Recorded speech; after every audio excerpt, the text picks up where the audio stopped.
दर्शन झालं आहे.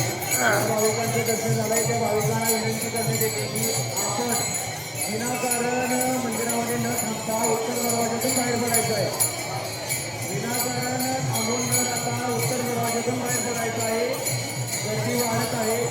ज्या लहान मोठ्या दिंड्या आहेत, ज्या लहान मोठ्या दिंड्या आहेत त्यांचे कीर्तन व काला झाला असल्यास आपण परतीच्या प्रवासाला लागायचं आहे. माऊली त्याला विनाकारण मंदिर परिसरात थांबायचं नाही. गर्दी वाढत आहे.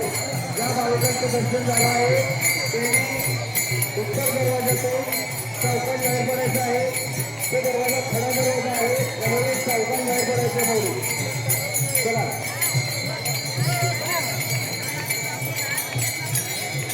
ही क्षेत्र भोपाळ करण्यासाठी आलेल्या महाराष्ट्रातून सर्व 5 लक्षांचे महाराष्ट्र तरुण कलाकार